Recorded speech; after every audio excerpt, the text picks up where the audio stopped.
The old blind dog lay silently beside a broken wooden fence, his fur matted with dust and his ribs faintly visible beneath the thinning coat. He could no longer see the world that once sparkled around him. The sense of passing cars and fading grass were his only clues to life. People walked by, unaware of his presence, too busy to notice the trembling creature curled in despair. Once he had an owner who loved him, who whispered kind words into his ears, but those days had vanished like a forgotten dream. Now, hunger and loneliness gnawed at him as the cold wind whispered the truth he already knew. His life was slowly ending, and no one cared enough to stop it. The nights were colder now. Each gust of wind carried a bite sharper than before, and the dog shivered uncontrollably. His ears twitched at the distant howls of other dogs, those who still had homes and names. He tried to remember his own. Was it Max? Buddy? The name no longer mattered. His paws ached, his heart heavier than his body. He no longer expected kindness. He had accepted that his story was ending here by this forgotten street, under a flickering lamplight. The world had grown silent for him, and he had grown silent with it. All he wanted was to sleep one last time without waking to pain. That night, as drizzle kissed the cold earth, a soft sound approached, footsteps slow and hesitant. The blind dog raised his head weakly, his clouded eyes turning toward the sound. A girl's gentle voice broke the silence. "Hey there, old boy," she whispered. Her tone was full of warmth, the kind that stirs something even in a dying heart. She knelt beside him, her hands trembling as she touched his soaked fur. He flinched at first, then relaxed when he felt no harm in her touch. She noticed the thin leather collar around his neck, faded but still there. Her fingers brushed against a small metal tag she hadn't expected to find. Under the dim light, the girl read the scratched words engraved on the tag. Her breath caught. There was a message carved with deep emotion. "If you find me, please don't pity me. Take me where love still lives." She stared at the words, her eyes filling with tears. It wasn't just a lost pet tag. It was a plea. Someone had known this dog's fate, had understood his journey before letting him go. The girl felt a lump form in her throat as she gently hugged the trembling animal, whispering softly, "Don't worry, boy. I'll take you where love lives." She didn't know what that meant yet, but she knew she couldn't leave him there to die. Carrying him wasn't easy.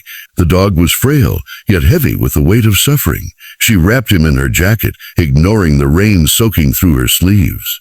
Her name was Emily, and though she didn't know why, she felt this strange bond with the blind creature. It was as if fate had placed him on her path to heal something broken within her too. Her apartment was small, her income barely enough, but that night she didn't care. When she laid him on an old blanket near the heater, he sighed, a deep, trembling sigh that sounded like gratitude. For the first time in months, he was warm. Over the next few days, Emily tried to find where he had come from. She posted his photo online, described the color, the message, and the condition he was found in. Days passed and comments poured in, some expressing sympathy, others sharing similar stories of abandoned dogs. But one message stood out.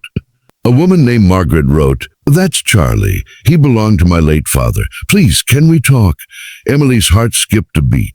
She called immediately. Margaret's voice was soft but filled with emotion. She explained that her father had gone blind in his final years, and Charlie had been his guide dog, loyal until his last breath.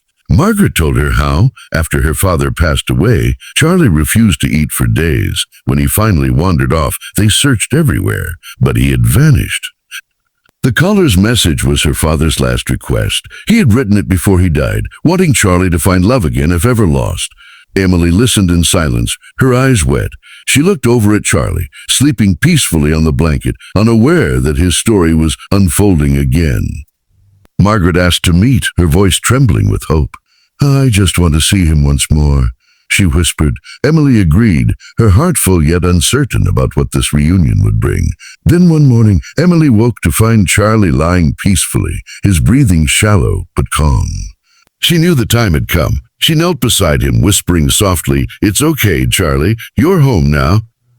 Margaret was on her way, but before she could arrive, Charlie lifted his head one last time and rested it gently on Emily's hand. His tail gave a faint wag, and with a long sigh, he closed his eyes forever. Emily wept quietly, knowing that though his life had ended, his message had fulfilled its promise.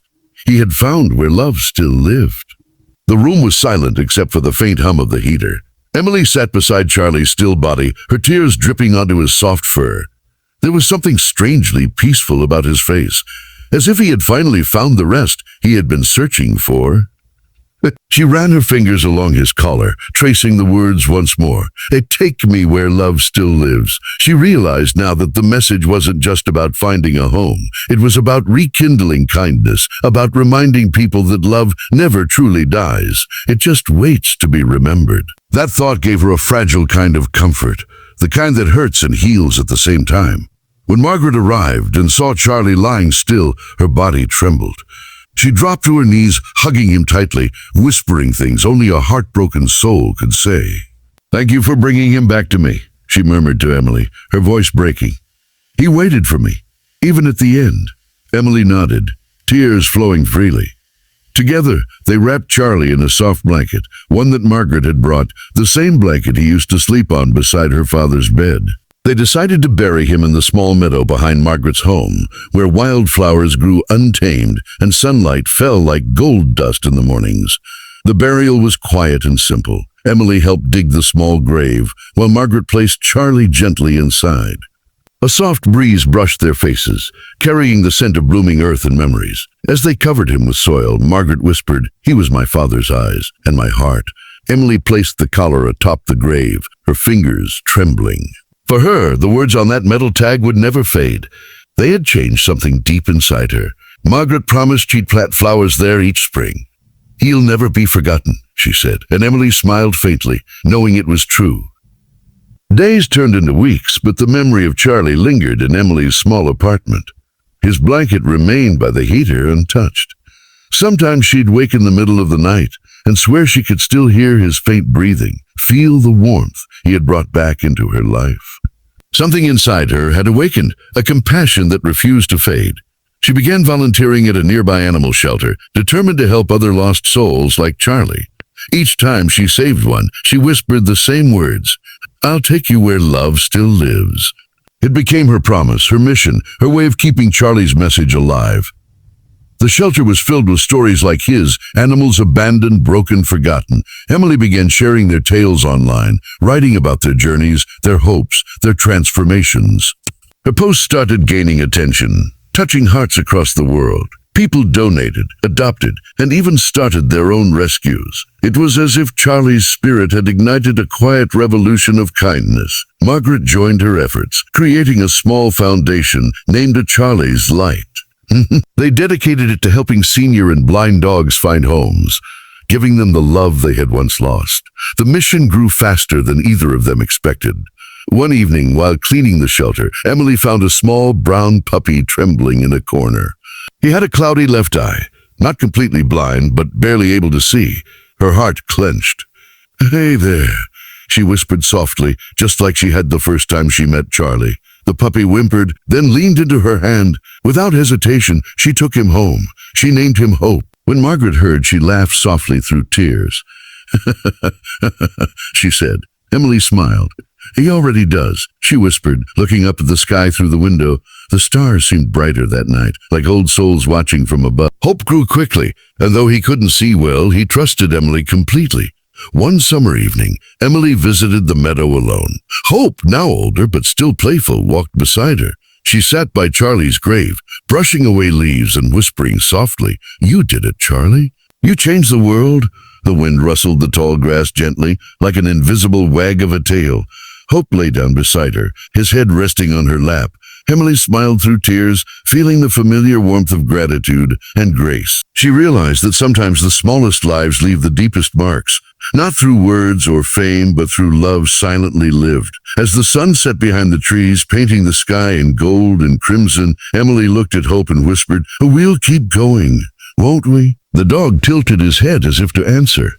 She closed her eyes, letting the wind carry her words. The world around her glowed softly, filled with stories yet to be written. Stories of second chances, of lost souls finding love again. Somewhere beyond sight, Charlie's spirit watched them, proud and peaceful.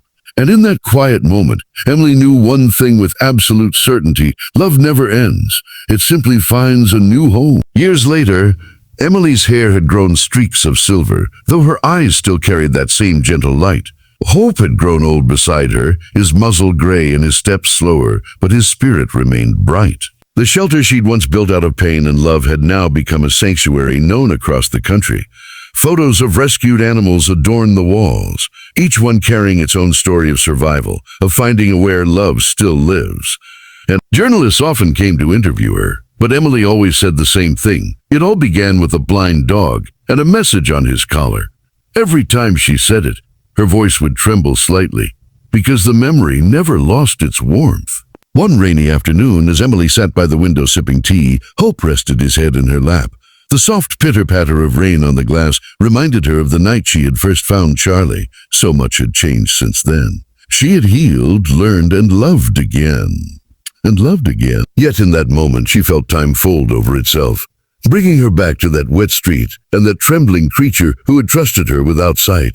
She stroked Hope's fur gently and whispered, "You both saved me in ways you'll never know." Hope's tail wagged faintly as if he understood every word.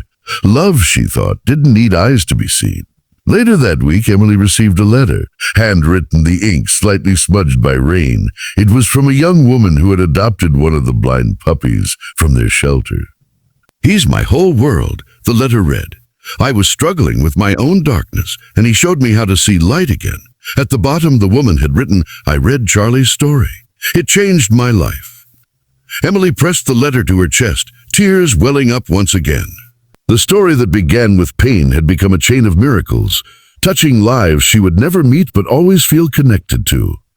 One evening, Margaret came to visit, her hair now fully white, her smile still kind. They sat in the meadow together beside Charlie's grave, where wildflowers swayed gently in the breeze. "You know," Margaret said softly, "I think your meeting with Charlie was never a coincidence." Emily nodded, watching the sun sink below the horizon. "I think he found me," she whispered. "He knew I needed saving just as much as he did." Margaret smiled through tears. "He had a way of finding broken hearts," she said, "and fixing them without saying a word." They sat there in silence, feeling his presence in every whisper of the wind. As years passed, time gently carried both women into old age. The world around them changed. Buildings rose, seasons shifted, but the little meadow remained untouched, sacred. People began to visit it, leaving flowers, small collars, or notes that read messages of love and remembrance. Some called it the Meadow of Hearts. Others simply knew it as the place where love still lives. It became a symbol, not just for animals, but for people too, for every soul that had ever felt abandoned, unseen, or unloved. The blind dog story had become timeless, echoing through hearts far beyond its beginning. One spring morning, Hope's breathing grew weak. Emily sat beside him, her hand resting gently on his paw. "You can rest now, my sweet boy," she whispered. Tears blurred her vision as she felt the faint rhythm of his heart slowing. The air in the room felt heavy but sacred, as if love itself was standing still. Hope took one last breath, pressing his nose against her hand before slipping into peaceful silence. Emily didn't cry at first. She simply sat there, holding him, whispering gratitude for every day they had shared. "You carried on Charlie's light," she murmured, her voice breaking, "and now it's mine to keep alive." After Hope's passing, Emily spent her evenings writing. Stories, reflections, letters to the animals she had loved and lost. Each page was filled with warmth, memories, and gentle truths about compassion. One of those letters became famous online. It began simply, "A dear world, never look away from those who cannot see. They may be the ones who show you what love truly is." The message spread quickly, inspiring countless shelters, adoptions, and acts of kindness. People started engraving their pets' collars with messages of hope, carrying forward the legacy that began with one blind dog on a forgotten street. One quiet night, years later, Emily sat under the stars near Charlie's grave once more. Her hands were frail, her steps slower, but her spirit as bright as ever. She closed her eyes and whispered, "I'm ready, Charlie. Thank you for everything." The wind brushed through the flowers, soft and warm like an invisible embrace. She smiled faintly and leaned back against the grass, her heart calm and full. When the morning sun rose, Emily's face still carried that peaceful smile, the kind that comes when a soul finally finds its way home. Beside her lay a single old collar, glinting faintly in the light. At her memorial, people gathered from near and far, rescuers, volunteers, families, and countless animals who had once been saved through her shelter. Margaret, now in a wheelchair, was there too, holding the old collar in her lap. Ishi took Charlie's message and gave it to the world. She said softly, her eyes glistening, "And now it belongs to all of us." Around the meadow, birds sang gently, and the flowers seemed to bow in the breeze. Hope and Charlie were buried side by side, their resting place marked with a simple stone that read, "Where love still lives." And so, the story never truly ended. It lived on in every rescued soul, every gentle hand that reached out, every whispered promise made to the forgotten. Somewhere beyond the edge of sight, two dogs ran through endless fields, free and whole again. One leading, the other following close behind, their hearts forever guiding those who still believed in love's power.